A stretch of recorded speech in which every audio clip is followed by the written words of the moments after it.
처음에는 매도자인 척 전화를 했습니다. 실제로 제가 갖고 있던 그 물건의 분위기가 어떤지 살펴보기 위해서였는데요. 안녕하세요, 세비티입니다. 오늘 저는 부동산 소장님께 전화를 할 때 어떻게 말을 하면 되는지에 대해서 그 팁을 몇 가지 알려드리려고 합니다.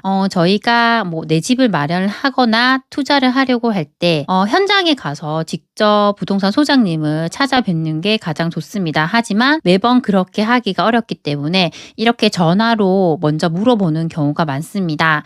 하지만 처음 부동산 투자를 하시거나 내 집 마련을 하시는 분들은 이렇게 소장님께 전화를 하는 게 많이 어려울 수도 있습니다. 그래서 어떻게 전화를 하면 좋은지에 대해서 오늘 말씀을 드리겠습니다. 우선 첫 번째는 네이버 부동산에서 가장 매물이 많은 소장님께 전화를 하는 것입니다. 이것을 알 수 있는 방법은 네이버 부동산에 들어가서 매물을 쭉 보십니다. 그렇게 보면 매물 하단에 중개업소의 상호명이 나오게 됩니다. 그걸 보면서 매물이 가장 많은 중개 소장님께 전화를 하는 것입니다. 그렇게 하는 이유는 이 물건이 이 소장님의 물건이어야지 더 적극적으로 설명을 해주시고 거래가 성사될 수 있게 노력을 해주시기 때문입니다. 그리고 두 번째는 최소 3군데 이상 부동산에 전화를 하는 것입니다. 만약에 내가 한 군데만 전화를 하면 이 시세가 적정 시세인지를 확인할 수 있는 방법이 없습니다. 그래서 꼭 비교를 해보셔야 합니다. 비교를 해보기 위해서는 네이버 부동산에서 매물이 많은 순으로 보시고 최소한 3군데 정도의 부동산에 전화를 해서 시세가 얼마인지 그 정보를 물어보시는 것입니다. 그리고 세 번째 방법은 금매가 있는지 물어보는 것입니다.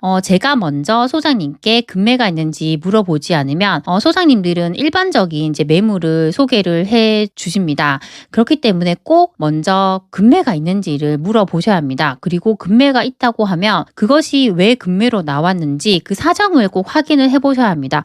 혹시나 그 집에 하자가 많은 건지 어떤 이유 때문에 이게 금매로 나오는지를 꼭 확인을 하실 필요가 있습니다. 그리고 네 번째는 적극적으로 매수 의사가 있음을 밝히셔야 합니다. 최근에 저도 여러 군데 부동산에 전화를 한 적이 있습니다. 제가 전화를 걸어서 이 아파트에 관심이 있어서 전화를 했다고 하면 소장님들의 반응은 좀 시큰둥한 경우가 많았습니다. 그러면서 저에게 오히려 부동산 쪽에 일을 하는 사람이라면서 말을 하셨습니다. 하지만 제가 이 아파트를 꼭 매수하고 싶어서 전화를 했습니다라고 하면 소장님들의 반응이 정말 달랐습니다. 어떻게든지 거래가 될 수 있게 적극적으로 도와주려는 모습으로 많이 바뀌셨습니다. 그렇기 때문에 내가 꼭 이 아파트를 사지 않더라도 전화를 해서 정보를 많이 얻기 위해서는 꼭 이 아파트를 사려고 한다고 말씀을 하시는 게 좋습니다. 그리고 5번째는 소장님께서 말씀해 주시는 그 매물의 정보를 다 받아 적는 것입니다. 저 같은 경우는 전화를 걸기 전에 스케치북을 펼쳐놓고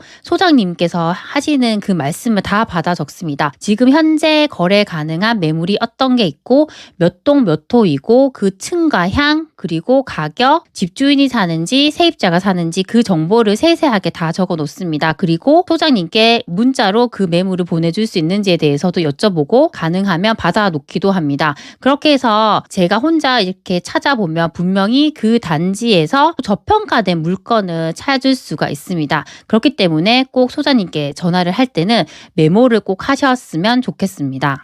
그리고 6번째는 매도자인 척, 매수자인 척, 세입자인 척 역할을 바꿔가면서 전화를 하는 것입니다. 최근에 저도 부동산에 전화를 할 때 처음에는 매도자인 척 전화를 했습니다. 실제로 제가 갖고 있던 그 물건의 분위기가 어떤지 살펴보기 위해서였는데요. 제가 이 물건을 팔려고 한다고 말씀을 드리자 이제 소장님께서는 가격을 제가 생각하는 것보다 좀 더 낮게 말씀을 하셨습니다. 그래서 제가 다른 부동산에 전화를 할 때는 매수자인 척 전화를 했습니다. 그렇게 말을 하자 제가 생각했던 가격보다 더 높은 가격을 부르셨고 지금 분위기가 매도자분들이 매물을 거두고 있다고 하셨습니다. 그렇게 분위기가 매도자 우위로 바뀌었고 가격이 계속 올라가고 있다는 말씀을 해주셨습니다. 이렇게 역할을 바꿔가면서 말을 하면 좀 더 객관적인 정보를 얻을 수가 있습니다. 그리고 7번째는 직접 방문하기 전에 꼭 전화를 하는 것입니다. 제가 갑자기 그 현장으로 가서 부동산 사무실에 방문을 하게 되면 소장님들은 바쁠 수도 있고 다른 분들과 이야기를 나누고 있을 수도 있습니다.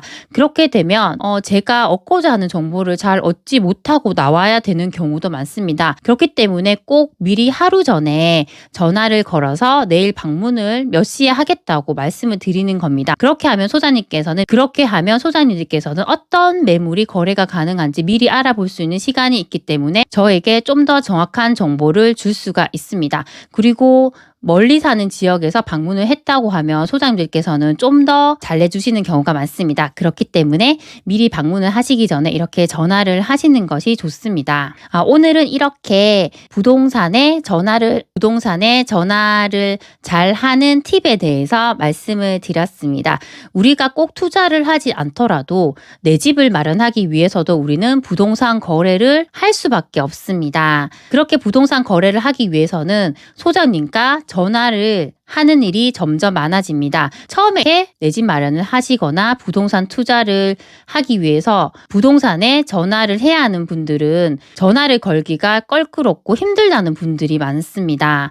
하지만 이것도 몇 번 하다 보면 정말 쉽고 나와 잘 맞는 소장님들을 만날 수 있는 기회도 많아집니다. 그렇기 때문에 이렇게 전화하는 것을 두려워하지 마시고 자주 전화를 해보시는 게 가장 좋습니다. 오늘 제 영상이 조금이라도 도움이 되셨다면 구독과 좋아요, 알람 설정 부탁드리겠습니다. 그럼 다음 시간에 만나요. 안녕.